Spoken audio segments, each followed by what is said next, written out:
Hello there, welcome back to Mull. Another cracking day, but there is a bit of fog out in the Sound and the Firth of Lorne this morning, so you may hear a foghorn in the background. Just thought I'd get that in so you know that it's not me. Now then, today's message from Mull is called Ruthless Elimination. Now that sounds a bit brutal, doesn't it? But this sort of flows on from what we spoke about last week in terms of how important a change of almost identity and mindset or belief can be in terms of us trying to achieve the results that we crave. And then perhaps instead of just setting unrealistic goals, that we think about changing our own identity. And then that effect ripples out into the actions that we take and the eventual results that we can achieve in the long term. So one of the things that might sort of scupper our plans when it comes to that is the fact that in our busy lives, everything's become a priority. And it's something you hear a lot with big organizations these days. You know, there's not just one priority, there's priority one, priority two, priority three.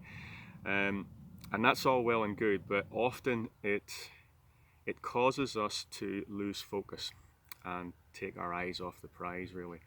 And unfortunately, sometimes when we have too many priorities, we start to actually work on some of the things that aren't really that important. We kind of justify in our own head why they need to be done.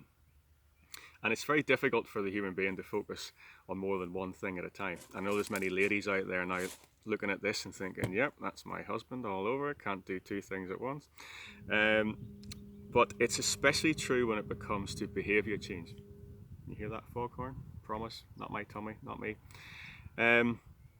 Because sometimes when you're trying to overcome, or trying to implement, I should say, a new activity program or a new dietary regime, or perhaps trying to give up smoking or reduce alcohol intake, and overcome bad habits, it can be very difficult.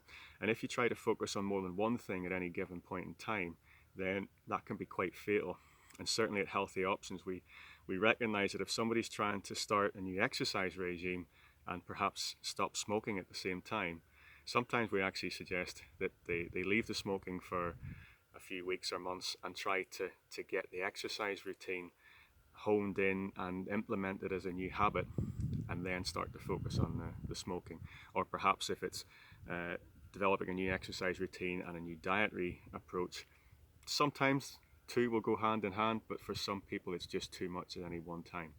So often it's a better idea to focus on one thing and try to get that embedded as a new habit, and then gradually move on to the next instead of overwhelming our body. And this is something that's known as decision fatigue. And there's some great studies done on this. One of the most famous is a study that was done with some parole judges. And you would think that whether a prisoner was able to get freedom from their sentence, it would be based around perhaps the crime or the time they'd done or how well behaved they were when they were inside. But what they actually started to find was that in many cases, their chance of a successful parole hearing was based on the time of day. So those that were seen first thing in the morning, just after breakfast, or just after lunch, or just after a sort of evening recess, dinner time, had a far higher chance of being let out compared to those who were seen just before lunch or maybe just before dinner, when the judges were fatigued, probably hungry, and because they'd had to make so many decisions one after another, they were suffering from decision fatigue. So this is something that happens to us a lot as well during the day, and it's why sometimes I firmly believe that a lot of people have a much higher chance of being active and maintaining an activity program if they do it early in the morning, because by that stage we are not suffering with decision fatigue. So have a little look at things that perhaps that you, in your mind, you perceive as priorities, and it might be worth writing all the things down, especially when it comes to health and fitness. What are your priorities? Then pick out probably the top 3 to 5 and focus on those. Try to spend much less time on all the others. In some cases, people would say these are the things that you should never do under any circumstance and just focus on the top priorities.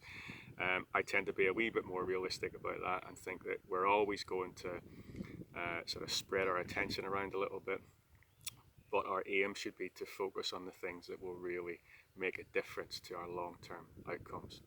So perhaps have a little think about what's going on in your life when it comes to your approach to health and fitness, your diet, your sleep, and try to focus in and hone in on the things that you know will help you with your long-term results. So I will see you next week. Let's hope the weather holds again, and I hope you're all well, and see you soon, guys. Bye bye.